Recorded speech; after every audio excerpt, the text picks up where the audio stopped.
Oh, that's right. Yeah, it's your boy, Coach Mo.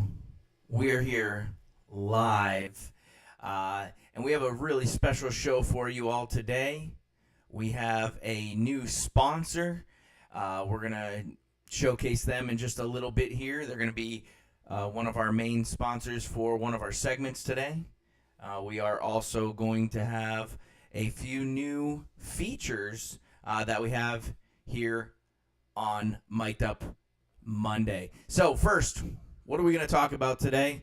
Well, right here's the first new feature. It's going to pop up for you. We're going to talk a little bit about Hernando County's middle school championship football game. We're going to talk a little bit about high school playoffs, both in Pinellas and in Hernando counties. We then will talk extra innings with, you already know, your boy Alfredo. He's going to come on and help us out today. Then we will have a little bit of NASCAR talk. I know that he doesn't know much about NASCAR, but we'll try to get him involved in the NASCAR talk. We do have to crown a new NASCAR champion for 2025. We'll do some college pick'ems as well. New games this week. Myself and Alfredo have picked a couple games. And lastly, we will finish it off talking a little bit about the NFC North. So without any further ado, I'm going to bring on Mr. Hey, how you doing, Coach Mo? Nice to be here on this Monday night.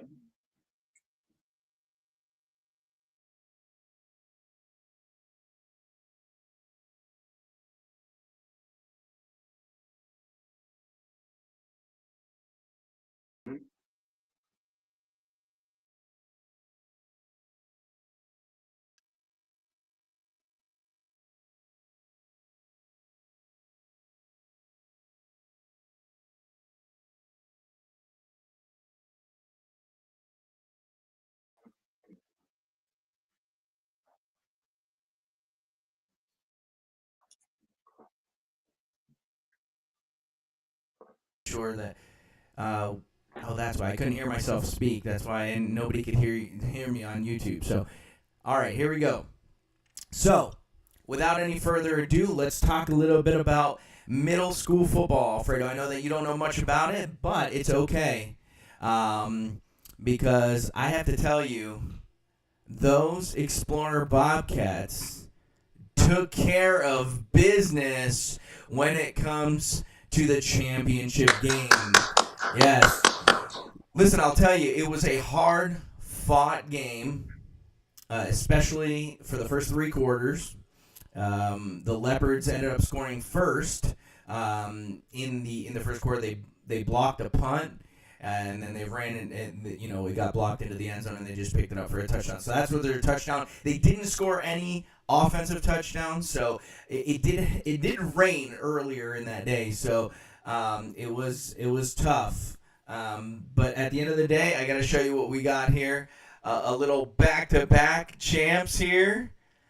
We won last year, and we won again this year. I hope next week, now that we don't have any middle school football, I want to bring on the head coach of the Explorer Bobcats. We're going to try to bring him on, Coach Newby. We'll see if he'll come on. Now, that game was broadcasted on the Gulf Coast Sports Network, so they are, they're integral in the broadcast. So that was awesome. Yeah. Any questions about the game that you want to know about? Well, I got a chance to see a little bit of it on the GCSN, and it was pretty cool. I mean, I like how they have these middle school championships now. I'm more used to seeing, teams at the youth level, like in the SYFC, play as varsity peewees, varsity midgets, and then going into high school at the JV level. But this is cool how they have these middle school championships. Yeah.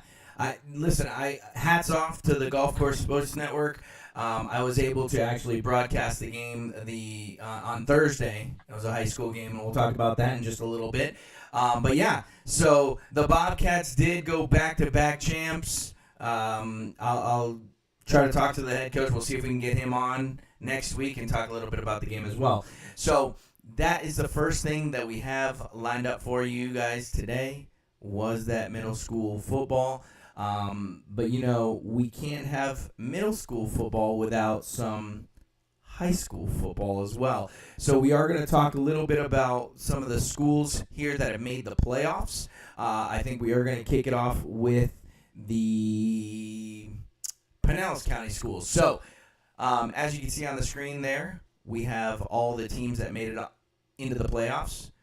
We have the Clearwater Tornadoes, the East Lake Eagles, the Osceola Warriors, the Boca Ciega Pirates, the Dunedin Falcons, the Lakewood, sorry, I can't see it. The Lakewood Spartans, right? The Largo Packers and Pinellas Park Patriots. So I know that you cover this county, so take it away. Yes. Talk to us a little bit about it. Well, the top three, Clearwater, East Lake, and Osceola, were all division champs, so they will be hosting once the first round starts on November 14th. Now, unfortunately, we don't have the brackets just yet. I know they don't come out until Thursday and Friday of this week, so we'll know actually who these teams will be playing. But we do know that those three will be hosting. And then the other ones are wild cards because they are the division runner-ups. They came in second place. Boca Ciega, Dunedin, teams with sub 500 records. And I know we were talking about this a few days ago, how, I'm not a fan of just going by district records because you only play a handful of those out of a 10-week schedule. And a lot of times when you're in a very weak district, some very weak teams will get in, unfortunately, like Bogey, like Dunedin. And then you also have teams like Largo, who are, run-of-the-mill, Pinellas Park, another 500 team. And then Lakewood, how about this? They are 9-1. Yeah. But their only loss came to Cardinal Mooney, who won the district at 10-0. So they're in a very tough three-team district. And I expect Lakewood, even though they will be on the first round of the playoffs on the road, to go pretty far and maybe potentially even meet up with Cardinal Mooney again during the playoffs at some point. Well, that's what I find funny, right? You have a team that is second in their district, right? Just like Lakewood, right? 9-1, but then you have a team like the Dunedin Falcons, who are 4-6, and also making it as a second, division runner-up. I don't like the way the format is now. Maybe they're thinking about what they can do to change that up a little bit, because I think that it needs to be a little bit more fair. Competitive, right? Like, again, Lakewood, I think, would beat any team on this, roster here, and I don't think it's fair that they're the second because they played against the only team they lost to was a team that is nationally ranked, right? So right. I don't think that's fair, but at the end of the day, I agree with you. I think that Lakewood will probably square off against Cardinal at some point in the playoffs, and then we'll see how any of these other teams. So let me ask you, with these 8 teams that we have here, other than Lakewood that we've discussed, what other team do you think is going to make a push in the playoffs, if any? Well, that's a great question. I mean, I think having seen Clearwater a couple of times, one of them was a loss to Lakewood, actually. And then another one was a big 40-0 win against Countryside. They took care of their district. Again, they play River Ridge. They play golf in that district. So it's not the best, 4A10. It's not the hardest district in the world. But they do have some playmakers. They have Jalen White, who is their quarterback, one of the top rushers and passers in Pinellas County among public schools. And he's already committed to go to Charlotte to play next year. So, I think that with him, and they have Isaiah Berrien, who's a great wide receiver. I mean, that's his top target. I think they can make some noise in the playoffs. The only reason I like Osceola, too, in this list is because they are hosting a first-round game, and they have a couple of good running backs, too. I was very impressed with the way that they played against Seminole. Of course, that's not saying much because it is Seminole, after all, who did not win a single game.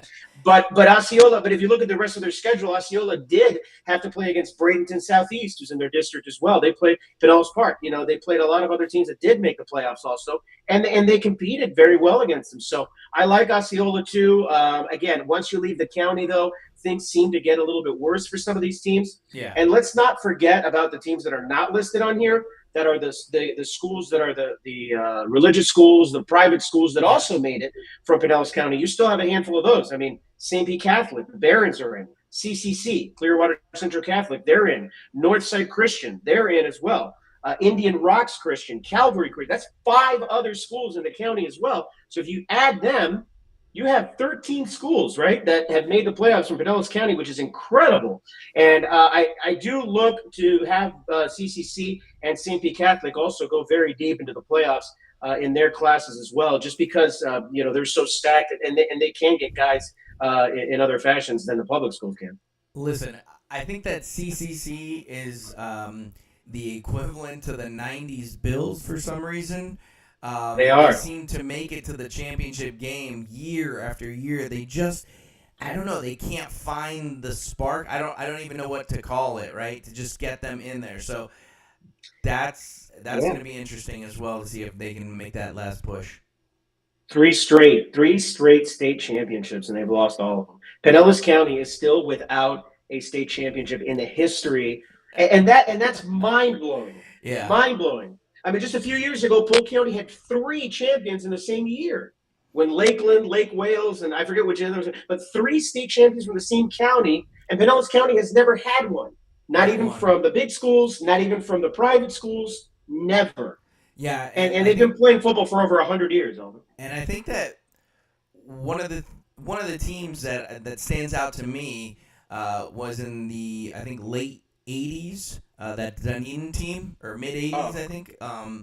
They were fantastic with lineman Joe Ionata and his brother.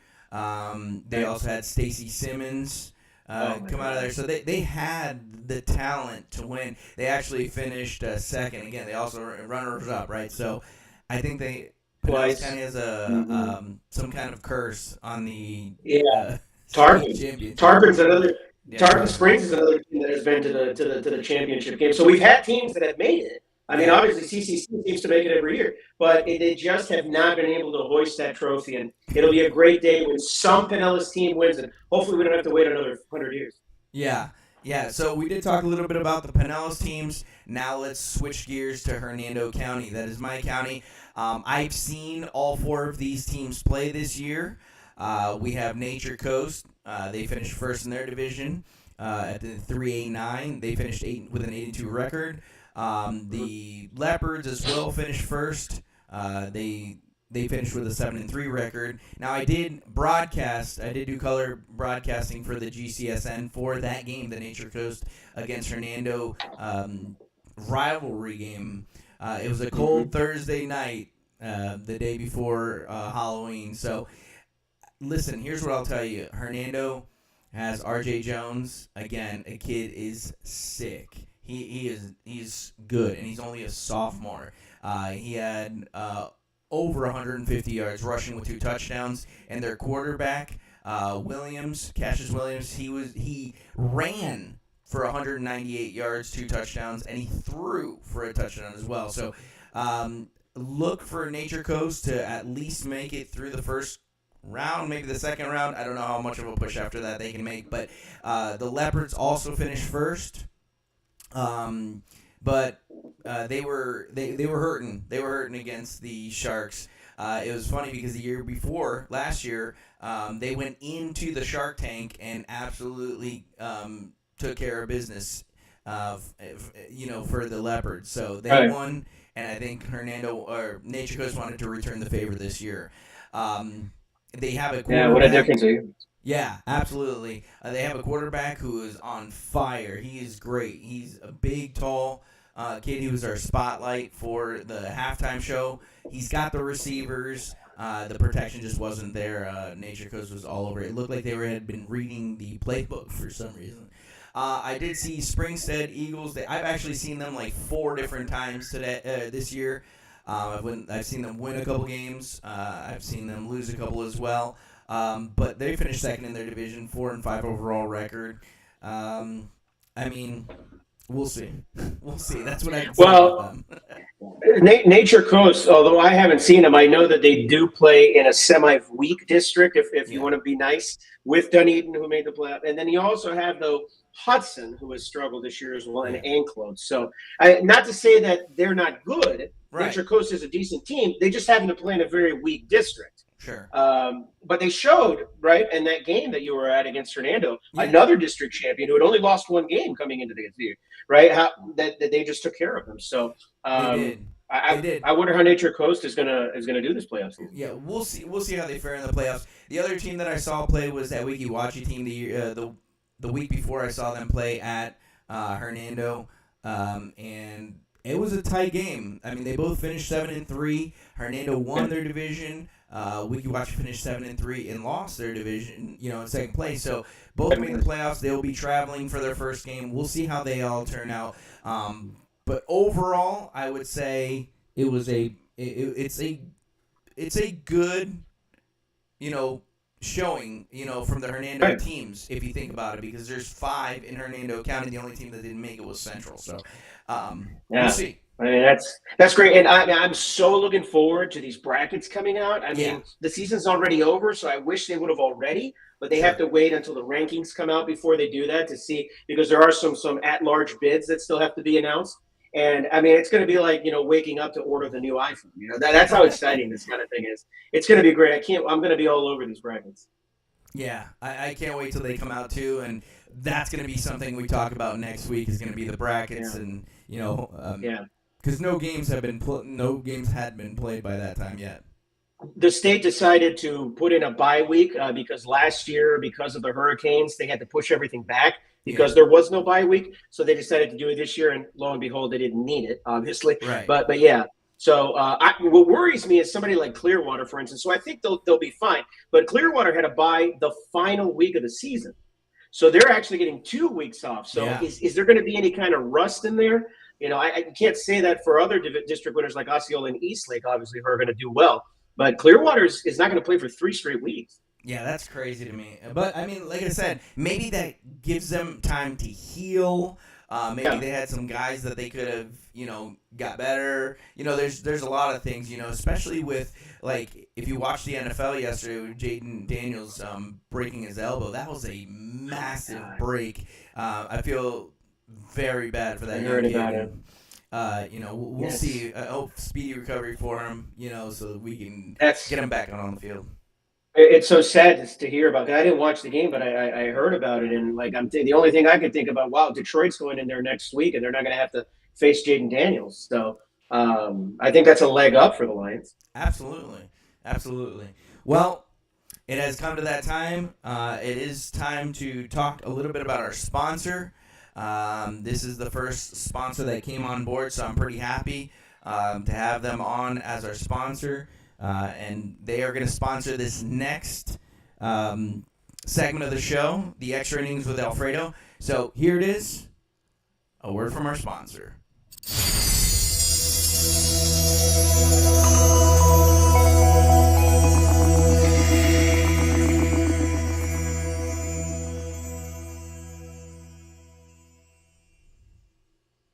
Come inside.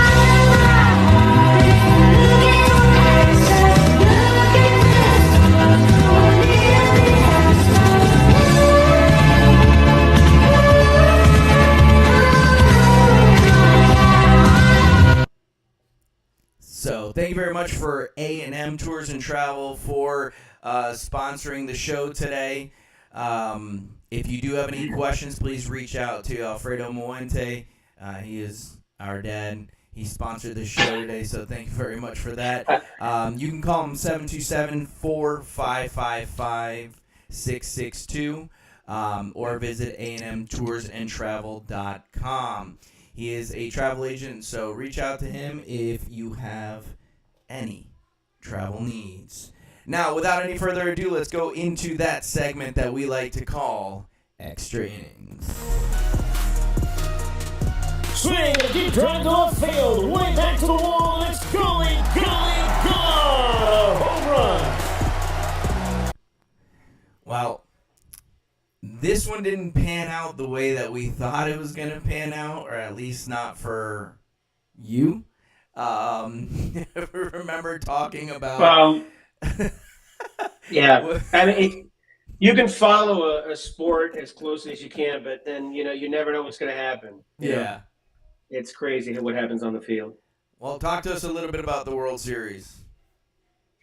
Very disappointing for me, at least. I was really hoping that the Blue Jays would win. There hasn't been a Canadian team to win a World Series since they won back-to-back in 92 and 93. So it would have been the first time in 32 years.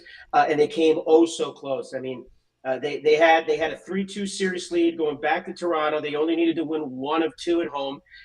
They lost in Game 6 in a game that, well, was controversial because a ball that supposedly was lodged in late in the game that was called by the umpires as a dead ball, as a double, would have scored two guys, and they would have probably won the World Series that night. And then the very next day, my gosh, they were 2 outs away from winning the World Series. Trey Yasevich, who had been one of their best pitchers in the last couple of months, who started the year at A-ball, came in after Max Scherzer, who is the oldest guy to ever start a winner-take-all game, by the way. He's a little bit over 41 years old. Pitched well enough to get that team 2 outs away from the World Series. Will Smith hit a clutch home run. Miguel Rojas hit one to tie it in the 9th. And, of course, the next innings, they went ahead and won. But what a series it was. I mean, congratulations to the Dodgers. They're the first back-to-back champion in Major League Baseball since the Yankees won 3 in a row dating back to the year 2000. So it doesn't happen very often. The last time a National League team won back-to-back World Series, you have to go to the Big Red Machine of the Cincinnati Reds, 75 and 76. None of us were around. I mean, that was 50 years ago. Yeah. 50 years since a National League team had won back-to-back World Series. So they did it. They got it done, and unfortunately for those that were rooting for the Blue Jays, it didn't come out. But, I mean, it was so close. And you could have made a case for Toronto also to have guys like Vladimir Guerrero, potential MVP if they would have won the series. You could have thrown Ernie Clement in there, who, by the way, set the new record for most postseason hits with 30 postseason hits. He passed Randy Arozarena, who with the Rays did it back in the year 2020. And you know what? And then Vladimir Guerrero was third on that list this year. The top 3 guys with the most postseason hits, none of their teams won a World Series, if you can believe that. Wow. No, I did not know that, man. That's crazy. Yeah, I watched that game. I'm not a humongous baseball fan, but I did end up watching that game 7, and I was pulling for the Blue Jays as a, AL team, because I'm a Red Sox fan, so I was pulling for the AL, and the last time they won the World Series, I had my buddy Mike Timlin pitching for them in the early 90s. So, I mean, I was pulling for the Blue Jays. I was pulling for the AL. But, congratulations to the Dodgers. I know that we have a couple former Red Sox over there like Mookie Betts. And I was, let's talk a little bit about that really quick, just that last Game 7.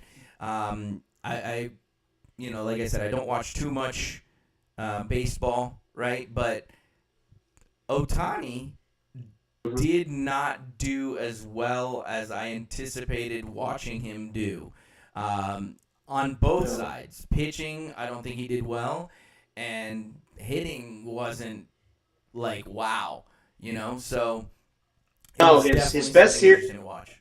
His best series was the NLCS when he just completely, it was a one-man wrecking crew against the Brewers, who I was hoping were going to get to the World Series. They've only won one World Series. That came back in 1982, and that was when they were in the American League. So the Brewers have never represented the National League in the World Series, but they have a good enough team to be able to do it. And Pat Murphy today, their manager, was actually one of the 3 finalists for Manager of the Year. All those came out today.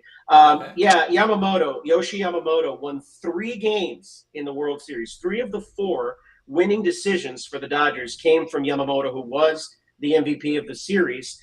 He won that last Game 7 in relief after having pitched in Game 6 through 92 pitches in Game 6 and won that game, and then had a complete game in Toronto in Game 2. So, I mean, without Yamamoto, the Dodgers don't win this series because, like you said, Ohtani struggled even on the mound. He had to leave that last game early. Just because he wasn't doing well pitching. And other than that, guys didn't pick up the slack. But they got timely hits when they needed from Muncy, got timely hits when they needed from Freddie Freeman, who hit a walk-off home run in one of those games. And other than that, I mean, it was mostly Yamamoto. And you got to hand it to what he was able to do in this series against a very powerful Blue Jay offense. Absolutely. Well, with that being said, we close the year on the MLB, but with we have a little bit of extra, though, today. It's going to be a two-part series. We're going to talk a little bit about the 2026 Contemporary Baseball Era Ballot. Let's talk about these four gentlemen here. We're going to talk about Barry Bonds, Roger Clemens, Carlos Delgado, and Jeff Kent, right? So, as you can see on the stat there on the screen, we're going to talk a little bit about what this means, right? First and foremost, Alfredo, tell us what this 2026 Contemporary Baseball Era Ballot is first. Yeah, there's a total of 8 players that were named, and we'll talk about the other 4 next week. But the Contemporary Era Ballot is made up of a committee of 16 people selected by Major League Baseball to vote on guys who qualified for the baseball writers ballot but didn't get in. So in order to be listed on this contemporary ballot, you have to have had at least 10 years of Major League service. You had to have been retired for at least 15 years, which all of these guys are. And the reason it's contemporary is because it's anybody that started playing after 1980, which of course all these guys did. So that's the criteria to get in. Now, out of the 16 voters, you still need 75% of the vote. So that means 12. So if 12 out of the 16 vote for all of these guys, then these guys will become members of the Hall of Fame. We'll find out on December 7th of this year who, if any or all of them get in, right? But today we'll discuss more in depth the first one. Okay, so I want to start with, we'll talk about Barry Bonds. He's done a lot for the sport. But one stat in particular that I want to talk about really quick, because I know that people watching the show may not know, everything about baseball. But obviously the first stat is pretty self-explanatory, right? Right. Well, the first 3 are, but OPS. Can you explain what that means? Yeah, OPS stands for on base plus slugging. So you combine the on base percentage of a player anytime they get on base, either with a hit or on a walk, anything like that. Any of their on base percentage plus their slugging percentage. The slugging percentage is calculated by a formula of how many hits they get as far as like the type of hits. So if you hit a home run, that's like a 4, right? A triple would be a 3, a double is 2, just like that. So that's what the slugging percentage is. So when you combine slugging and their on base percentage, you add them up together, that gives you your OPS. And what would you say is like a normal OPS for a regular baseball player? Well, like a good OPS, for instance, if you think about if you're on base about a 400 OPS, that's very good, above average, and then a slugging percentage of maybe in the 250s to 3. So a decent OPS would be anything north of about 750. Okay. So Bonds is 1.5. That's crazy. That's anybody with 4 numbers, man. It's just out of this world. Yeah. Well, 855 over there for Jeff Kent, that isn't too bad. No, and we'll talk about Jeff Kent in a little bit too. But if you want to start out with Barry Bonds, I mean, obviously the reason that he's not in the Hall of Fame already is because of the steroid issue. Yeah. A lot of these guys are. It's the same thing with Roger Clemens.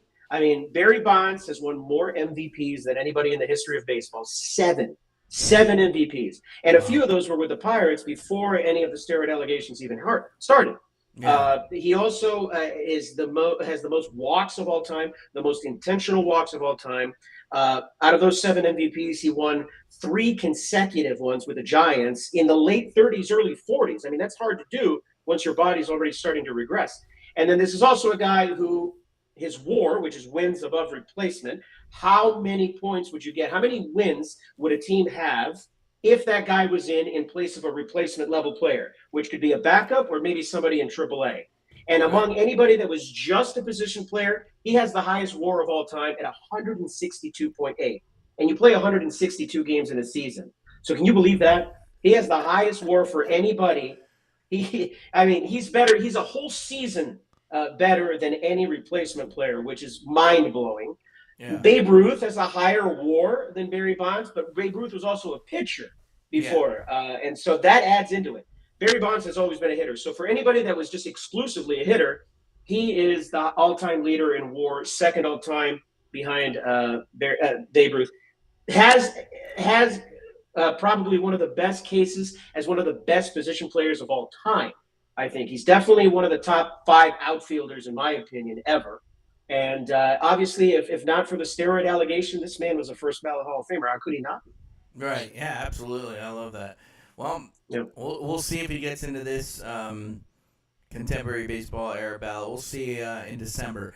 When we talk about Roger Clemens, I think it's pretty much the same. When we talk about allegations or something going on, and that's why he hasn't made it yet. Wins, losses, just unreal. ERA 3.12. That's insane. If your earned run average for an entire career is that, having pitched in the American League for most of that time, yeah, especially during the steroid era, that's quite impressive. Yeah, and then just unreal amount of strikeouts there. And then the last one we'll talk about is WHIP. And explain to the folks at home what WHIP stands for or what it means. Yeah, WHIP is WHIP, which is short for walks plus hits divided by innings pitched. So you add how many walks he gave up in his career, how many hits he gave up, and you divide that by the amount of innings pitched, and that gives you the WHIP. So it's basically, if you think about it, like the opposite of a batting average against for a player. That's basically what a WHIP is for a pitcher. And 1.17 for insane. career is nuts. It's very low. It's very low. Anything below a 2 is good. A 117 is just astronomical. But like you said, Roger Clemens, because of the steroids, also did not get in. Here's a guy that also is the all-time leader in Cy Young Awards. He's won 7 Cy Young Awards. And he's the only pitcher in the history of baseball to have 2 20 strikeout games. And he did that 10 years apart. The first time he did it was the year he won his first 86. His first Cy Young had a 20 strikeout game as a Boston Red Sox. And then he did it again 10 years later. And this is a guy that also has won a couple of world championships with the Yankees in 99 and 2000, has also pitched for the Houston Astros. And here's a guy that also pitched well into his 40s. And, he compiled, 4,600 strikeouts is insane. He's top 5 all time in that regard, and one of the top among righties, right? Behind Nolan Ryan. So listen, I'll remember. Impressive. I'll remember him as a Red Sox. I don't know about anything else, but that's why I put him as a Red Sox there. Carlos Delgado, Blue Jay there. Talk to us a little bit about him. Yeah, he played for the Blue Jays, the Mets, and the oh my God, I'm drawing a blank. The Mets and the Blue Jays were his top 2 teams that he played for. He, out of the 8 guys that are listed here, he's probably the 8th for me, but I still think he should be in the Hall of Fame. This guy hit 473 career home runs. He played 17 years in the big leagues, okay? And he's the franchise leader for the Blue Jays with 336 career home runs. No one in that uniform has hit more. This guy made multiple All-Star teams. He's won Silver Slugger Awards, multiple of those. MVP runner-up, never won an MVP, but was top 5 a few times, was the runner-up in 2003, I believe. And an insane stat for him is that he hit 25 or more home runs for every year he played in the major leagues. Think about that. That's crazy to think. He was the offensive leader for a Toronto team in the early 2000s, which, by the way, struggled a lot during that time. But they always had him. They always had Carlos Delgado, who they could rely on, and he was impressive his entire career. An offensive threat like none other. Yeah, well, there you go. There's OPS there is .929, so yeah, also crazy.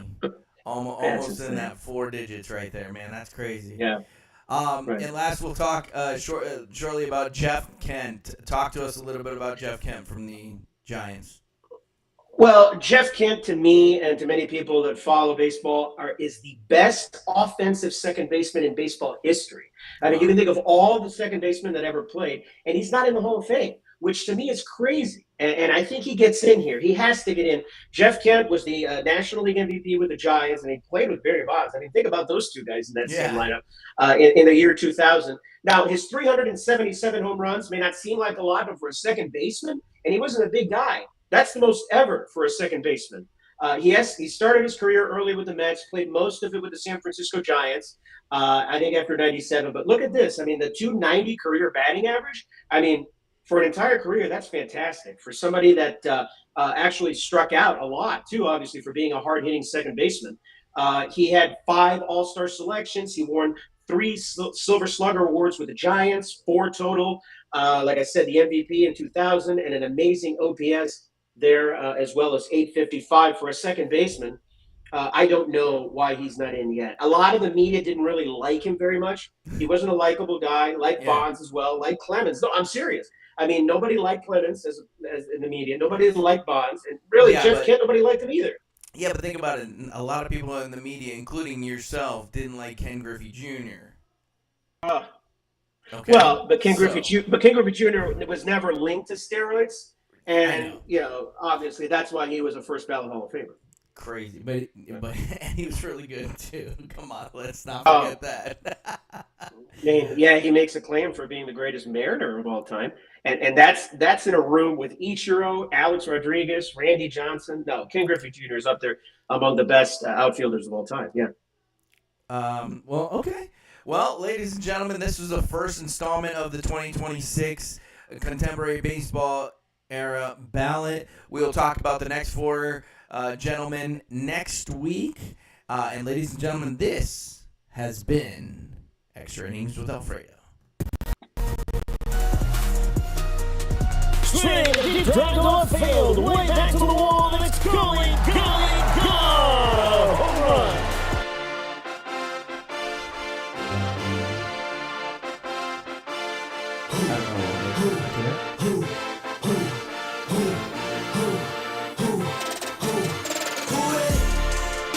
I don't know why it went to that. That's crazy. It just went to whatever it wanted to go to today.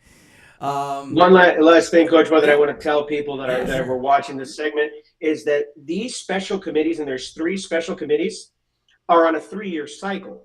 So you're not going to see another Contemporary Era Players Committee for another 3 years until 2029. Okay. The next year, the next committee that's also on a 3-year cycle is the Contemporary Era Managers, Executives, and Umpires. All right. And then after that, you have the Classic Baseball Committee, also on a 3-year cycle. So, like I said, you need 12 out of 16 votes to get into the Hall of Fame. But if you don't get at least 5, then you're not allowed to appear on the ballot again on the next time around. Oh, wow. You might 6 years from now, but you won't be able to in 3 years from now. So that's also important to know. Yeah, absolutely. Wow, that's crazy. Well, we're gonna hit a part of the show here where you may not know as much, but I mean, you can talk a little bit with me here, because we got to crown a new champion here. So without any further ado, let's talk a little NASCAR. I don't even know who won, to tell you. So last night we had the final race of the 2025 season where we crown a champion. A lot of controversy. We're going to get to that in just a second, but we do have to give it up to Hendrick Motorsports driver number 5, Kyle Larson. So he is the champion this year, 2025. He did not lead very many laps yesterday. So here's what I'll tell you. Out of the final 4, I really thought Denny Hamlin, the number 11 Progressive driver, was going to take the victory yesterday. He led the most laps. And then, okay, so I know you don't know a lot about NASCAR, right? So Chase Briscoe, he drives for Joe Gibbs Racing. So does Denny Hamlin. And then the other 2 drivers were driving for Hendrick Motorsports. William Byron, Kyle Larson, both Hendrick drivers. And, of course, my favorite driver, Chase Elliott, he also drives for Mr. Hendrick. But, okay, so he is literally leading more than half of this race, right? Well, with 3 laps to go, William Byron blows a tire and smacks the wall, bringing out a caution. So caution comes out, and everybody pits, right? Because it's going to overtime. You don't know how overtime is going to be. Overtime in NASCAR is they have to take two full laps for it to count, right? If an accident happens before the end of the first lap, they have to redo it. They have to restart everybody and restart everything. So Byron hits the wall. Everybody goes into the pits. Larson gets 2 tires, and Hamlin gets 4.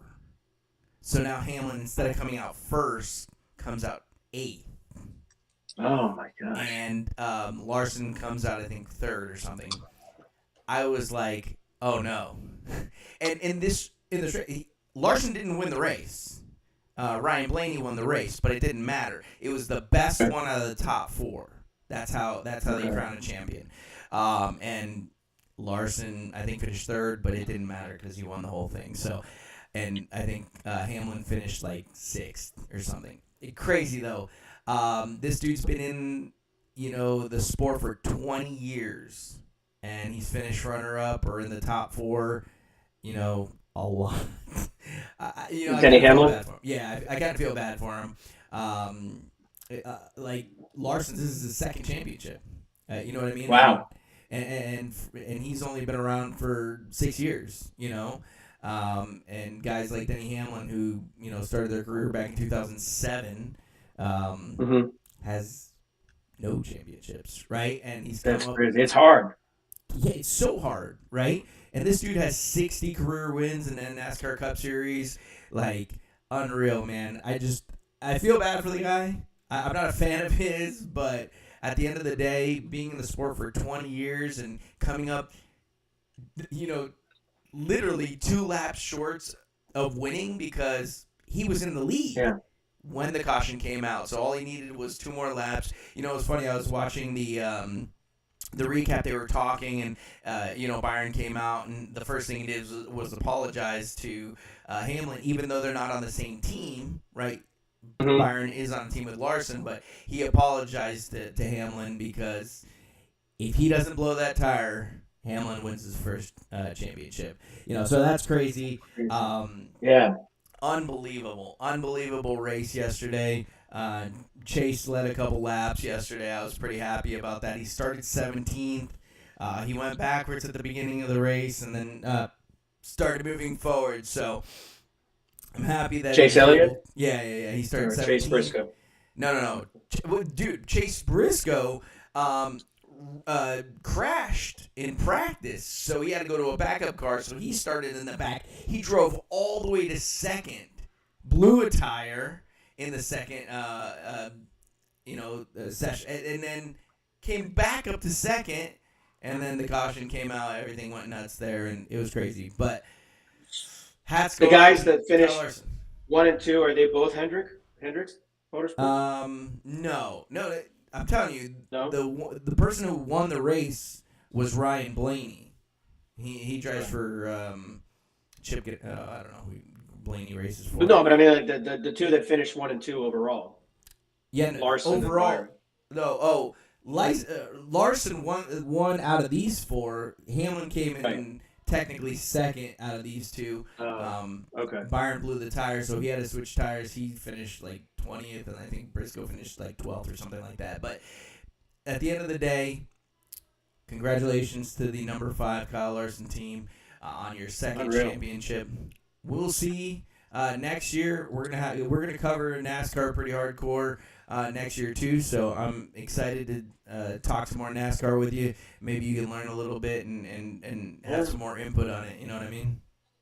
Yeah, I mean, I just recently learned what a pace car was, so yeah, I'm still really far behind. So yeah, it was funny. I know checkered flag is the last one, right? Yeah. Yes, checkered flag is the one that you get when you win. That I do know.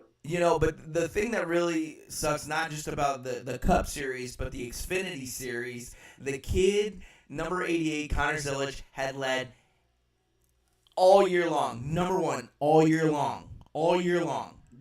And he finished 2nd in the race on Saturday to the guy who beat him and won the championship. He didn't win the championship, but he led in every category. Every single category was led. Who won? It was some young kid, 20-year-old kid. I mean, Zilic is also a young kid. But you know what's funny about Zilic? I'll tell you a quick story before we end here on NASCAR talk. But he was celebrating a victory this year, and he misstepped because he was standing on the car. You know how they get out and they kind of stand in the car and cheer? Well, he was cheering, and he misstepped. He fell. His leg got caught in the window of the car, and he broke his collarbone. Came back 2 weeks later and won a race. Can you believe that? That's insane. I can't even imagine. 19-year-old kid. Imagine. Unreal. I can't imagine. All right, I mean, I know Ricky Bobby. Listen, in Bay, you know. Well, ladies and gentlemen, this has been NASCAR Talk. Again, congratulations, Kyle Larson.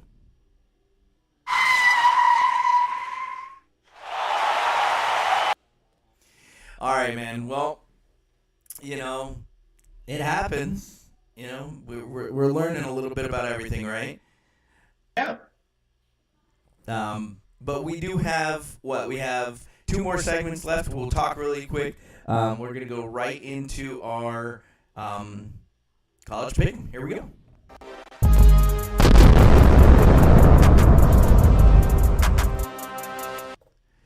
All right. We do have 5 new games today to pick for this week. It is week 11 of the college football. Yeah, they're ahead of everyone. Yeah, they're ahead of everyone. So the first game we're going to talk about, we're just going to go really quick down this list. We're going to see how we're doing. It's going to be BYU against Texas Tech. It looks like you got BYU and I got Texas Tech, dude. I don't know. Right. It's going to be a good game. Yeah, it's going to be the biggest game in the Big 12 this year. But BYU is the lowest ranked undefeated team in D1. They're not getting any love. They have a freshman quarterback, Bear Bachman, who we've talked about before, and he has been fun to watch all year. I mean, he led that comeback against Arizona, and he has been exemplary this year. I mean, what BYU has done is really remarkable, especially when nobody really had him doing anything in the Big 12 this year. People thought, well, Texas Tech, maybe Iowa State, but nobody had BYU in the radar, and look at them. Yeah, I think, BYU being 8-0 and Texas Tech not 8-1, I have them winning, I think, only because they are at home. That was my deciding factor. It was so close, and so I picked Texas Tech. We'll see how it goes. Next week we'll have the counter on the screen, and we'll see how we're up against each other and pick them, because we did pick about 3 weeks ago. A couple weeks ago. Yeah, we picked like 3 weeks ago, and we'll see how it goes. But that's the first game.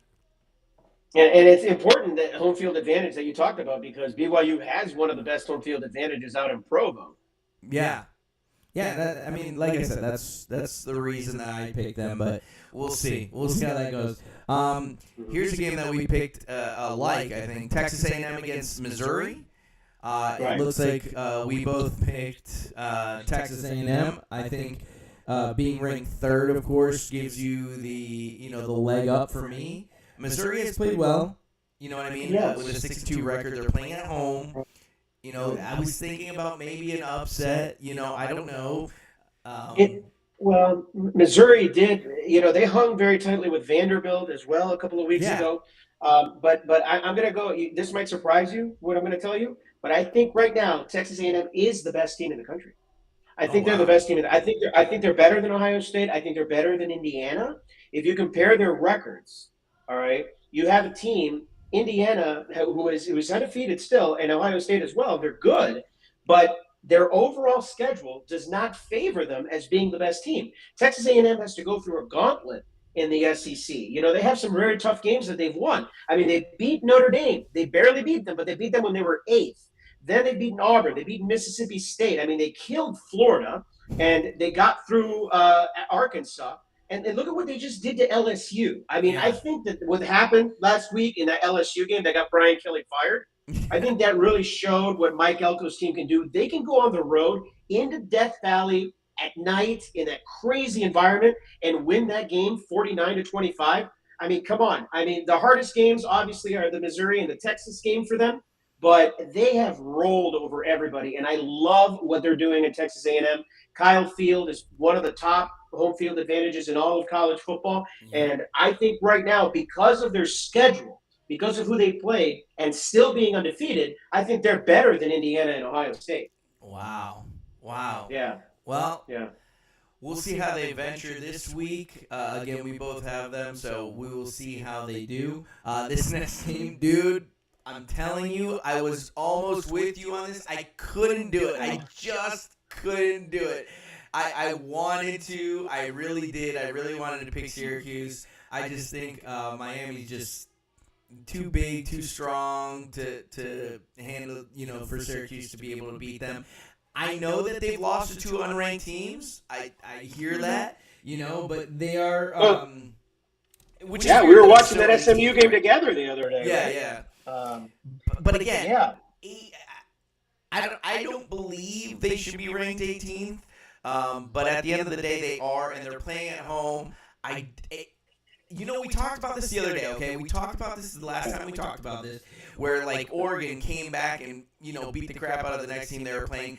That's what I think is going to, unfortunately, happen to the Orange this week. They are going to go into the Orange Bowl, and I just think that I'm picking them strictly. This was the hardest one for me, but I'm picking Syracuse on an upset, obviously. Now, remember what happened when these two teams played up at Syracuse last? Syracuse won that game against Miami last year, and that kind of bumped them out. Miami has nothing to play for this year. They've already lost a couple of ACC games to two unranked teams. They're not going to be in the college football playoff, even if they win out. So it's another lost year for Mario Cristobal for a team that started really, really well. I mean, Carson Beck was firing on all cylinders at the beginning of the year. Yes. But Cristobal is one of the worst field coaches, field managers, and decision makers. Believe me, as an Oregon Duck fan, I know because he coached our team a couple of years. And I'm glad that Miami took him off our hands, right? I think getting Dan Lanning was a major upgrade. No, I really do. But it happens. What happened last year with Miami against North Carolina and that game that all they needed to do was take a knee and they ended up losing that game, remember? Unbelievable. That game was unreal. The calls are awful. I know on paper Miami's better than Syracuse and Miami should win this game, but I love the upset-minded status of Syracuse because, yes, they are better than Syracuse, but they do have playmakers. And, hey, Miami can if they can lose to SMU and if they can lose to Louisville, they can lose to Syracuse. They really can. They can. I think they're going to come out too fired up. I don't think that they're going to be able to beat Miami in Miami. But listen, I'm with you. It'll be hard. I would like Syracuse to win. Don't get me wrong. Oh, I would like for them as to a Florida State. I know, as a Florida State fan, I'm sure you hate them. Yeah. Oh, yeah, I'm not a big Miami fan, but I just think they're going to be too strong. Here's another game that is a 6-2 team against a 2-6 team. I don't know why I picked this game, but we both chose Washington here. I think they're ranked 24th. I think that was the reason why I picked this game. They're just going to, I think, take care of business here in Wisconsin. And it's hard. It's weird to say because Wisconsin plays well at Camp Randall, but they have just been atrocious this year. I mean, I saw them play against against Oregon a couple of weeks ago, and we didn't play well against them. But they have such a hard time scoring. I mean, they're like the 2024 version of Iowa, who could not score at all. Yeah. That's what they are this year. I mean, I'm telling you, the Big Ten is down. I mean, yes, you have Oregon, Indiana, and Ohio State. 3 teams that are a top 6, but after that, where is everybody? Michigan, Washington, where are these guys? They have Michigan State, they're unranked. I mean, Maryland, you have all these teams. Wisconsin, where are they? They're awful this year. Iowa, they're no good. The Big Ten is awful past those 3 teams, and I think Washington has been playing better each week. Jed Fish has gotten this team to play really well over the last couple of weeks, and they played hard against Ohio State, remember? Yeah, so I think they'll beat Wisconsin. I'll tell you, I'm a fan of Fish. He is a great coach. I think that if they buy into the system and they can do what he did over at Arizona, I think that this team is going to be serious here in just a few years. So watch out for them in a few years. I still have them beating Wisconsin. But the last game, dude, you're not going to believe it. You're going to pick LSU, aren't you? I'm picking LSU. I'm picking LSU. Whoa. This is my upset pick of the week. Right. And I'll tell you why. We've talked about this now at length. Right. After a team loses, they don't want to lose back-to-back games. I know it's Alabama. Mm-hmm. But Alabama is beatable. I think that they have game-changing players on both sides of the field, and I think that LSU pulls back and goes into, and they roll the tide in Alabama. That's my pick. Well, and it's possible for it to happen. I just like my question is now what's going to happen with all the discord with Brian Kelly not being there anymore? Yeah. Garrett Nussmeier, who at the beginning of the year I thought was a legit contender for the Heisman Trophy, is absolutely not this year. Right. He has really struggled, but I think a lot of it has to do because of the Brian Kelly play calling and all the stuff going on there. I think that really did not help him at all. Now, can they go into Alabama and win? Of course, they have a very good defense still. I mean, just because their offense has struggled, they can still, if they can hold the Simpson and Ryan Williams connection, all right, which has been deadly this year for Alabama, if they can stop that passing offense, that secondary, yes, LSU has a huge chance of winning. But what's going to happen in the first game after Brian Kelly going into Bryant Denny, which is a hard place to play? We're talking a lot today about home field advantage. Alabama, man. Oh, that place is going to be killer. Yeah, it's going to be electrifying. Here's what I'll tell you, though. Not completely off topic, but I'm not sure if you know that the former Alabama head coach, who right now is, I think, just doing broadcasting, I'm not sure. Saban? Yeah, Saban. I think he's just doing, like, broadcasting. I think he's doing some speaking engagements. But I hear that he may be in line for an NFL team. Well, I mean, he's doing game day. He's doing a really good job on College Game Day, by the way. Yeah, he is. I like Nick Saban. I think he's the greatest college football coach of all time. I'm sorry to Bear Bryant. I'm sorry to Woody Hayes. But I think Nick Saban is the best college football head coach in the history of the sport. I think that if you've ever heard him talk, you would know why a lot of people like buy into his system or buy into what he talks about, because he's like old school in the way that he talks to his players and just the way that he is in general, dude. They respect him. Oh, dude, yeah, they'll do anything for him. But I don't know. I've heard some talks that he might be in line for an NFL coach job. Which NFL? I don't know. I just heard that he was talking to some people in the NFL. But ladies and gentlemen, I will go back and keep track of the score here. I will find the graphic to see who's up and who's down this Pick'em college football. I like this segment, so we do get to talk a little bit about that. I think the Syracuse one's going to bite me in the butt a little bit here, but hey, you never know. So we'll see. It was a hard one. It was, and you picked an upset. And last but definitely not least, we are going to talk a little bit about NFL here. I don't know how well you want to talk about this one, but we're going to talk about the NFC North here. A couple of things, right? The Green Bay Packers now 5-2. Right. Detroit Lions 5-3. Chicago Bears 5-3. We'll talk about that game. And the Minnesota Vikings, who are 4-4. So, what team would you like to attack first? Well, I want to attack the Lions is what I want to do. I want to choke all of them after what happened yesterday. Yeah.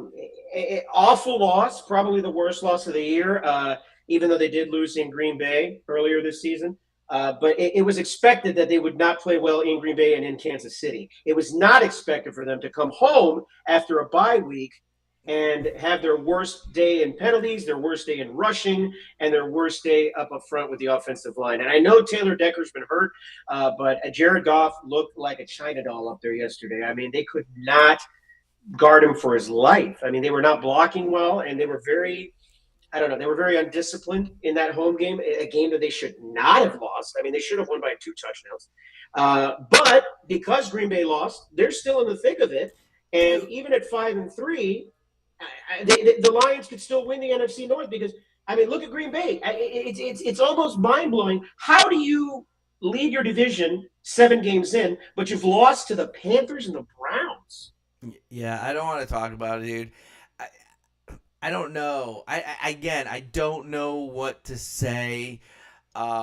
If you look here, the big stat for me as a coach, right? A big stat for me is that PA, the points against. For me, the Packers in this division have the best defense. Again, that was I'm going to say it again. This was my pick to win the Super Bowl this year. I think that going into the year, they had the same players on offense that they had last year, which was great. And then they added Parsons on the defense. I was like, there's no way this team doesn't win the Super Bowl. Their defense is still showing out. But if you look on the other side, the PF, the points in favor, they don't lead this category. They don't, Detroit leads this category. And then underneath them is the Bears. So the Bears have more points scored than the Packers. That's a problem. But I think tied to the Cowboys.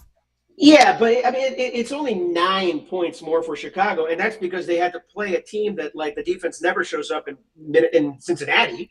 I mean, they scored 47 points against them yesterday on a broken play at the end with Loveland. And look, Ben Johnson's doing some good things with the Bears. I get it. You know, he's a great offensive-minded guru, but they're still a ways away because I think Caleb Williams is still in the learning process, and he's still trying to get adjusted to this offensive system because, I mean, he's had all these different coaches now. And I think that the Bears, as good as their offense may have looked at certain times, are not ready yet. Now, Minnesota, they have had a complete downfall after what happened. I mean, listen, remember last year they were 14-3. Yeah. And the only reason they weren't the 1 seed is because they lost to the Lions in the last game of the year. Well, you have to keep in mind, though, last year they had a lot of late game, like, last-second wins. Right, like what the Bucs are doing this year. Yeah, again, a team that I don't think is really that good either. No, they're not. okay. They're not. They're mediocre at best. They're 6-2, but they play in a really bad division too. Right. Again, the Minnesota Vikings, I don't know what they were thinking yesterday, pulling that off.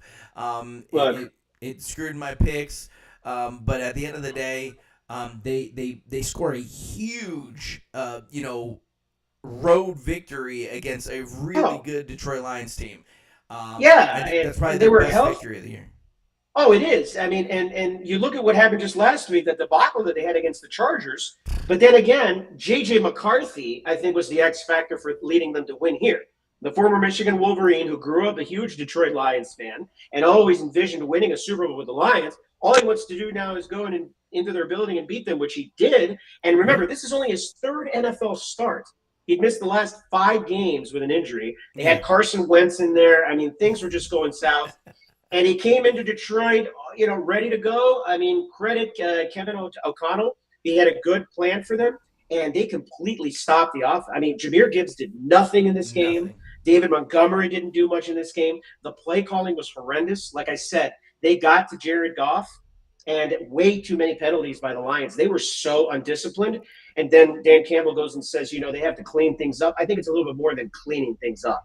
You cannot play that way against a very substandard Minnesota team at home and lose like that to a divisional opponent. Here's the problem. Here's what I find the problem for Detroit, at least, and I see this to happen on a lot of like good teams. They seem to play down to whoever they're playing, and that's an unfortunate thing, especially in the NFL. Not just in the NFL. I've seen it in college, high school even, playing down to the opponent. And I think in Detroit's 3 losses, they've played down to the opponent, and they've ended up losing those games. I mean... And I think they're better than Green Bay. I mean, on paper, I think the Lions have a better team than the Packers do. Well, because look, we've lost to a good team. We've lost to the Chiefs on the road, which is a good team. I mean, and obviously Minnesota's not, but Green Bay has lost to two of the worst teams in the NFL. I mean, the performance really bad team. and almost lost that game to Dallas. Exactly. So, I mean, how good are they really? I mean, are they really 5-2-1 good? They've gotten lucky, I think, in some of these games. I don't know. Listen, I don't know. I don't know if Jordan Love's the answer, honestly. For me, I mean, he's a good quarterback. For me, Green Bay is another one of those teams. I think it's an NFC North thing. Like, why are you playing down to the teams? Like, Green Bay should have beat the brakes out of the Browns. Should have just annihilated them. And only scoring 13 points against that trash defense of the Panthers? Right. Oh, man. Oh, right. Man. And I don't know if you saw the highlights, but Jordan Love probably made the worst throw I've ever seen in my life. He was under pressure and threw a ball into the end zone, into the corner of the end zone, where no one except a Panthers player was there. And the way that the guy couldn't come up with it, it was an awful throw. I mean, I know it's only one, but this team is very much underperforming. And it'll be very interesting when the Packers play the Lions on Thanksgiving, because that may decide who wins the NFC North. Although the way that these teams overall are playing halfway through the year, I don't think that either of these teams is going to be the 1 seed. I don't think Green Bay will get a 1 seed. I don't think Detroit, the way they're playing, will get a 1 seed. They need to correct things, because they're going into Washington playing a team without Jaden Daniels, which they have to go in there and win now. They can't lose that game. And then they have a primetime game on Sunday night at Philadelphia. So I think that's going to show you how good Detroit really is going into Philly in 2 weeks. Yeah. So I don't know what division we want to tackle next week when we talk, but maybe we'll figure it out. Yeah, we'll figure it out. I mean, I don't know if we want to talk about the Eagles and the Cowboys in Washington, because that division's gonna be crazy now. It is. It's wide open. It is wide open. I for some reason, I don't have any faith in the Cowboys anymore. Like I told you a couple weeks ago, the stat that I find mind-blowing is that they have the number 1 offense in the NFL and the number 32 defense in the NFL. That right there is a disaster. That's in yards, though, right? Yards. I actually would venture to say total defense. I'm not sure. I'd have to go look that back up. Okay. A couple weeks ago when we talked about it, it was absolutely total defense. But here's the thing, man. We will tackle that division when we talk about it. The one last thing that I want to talk about when talking about the NFL, I know it's not in this division, but congratulations to Cam Little, dude.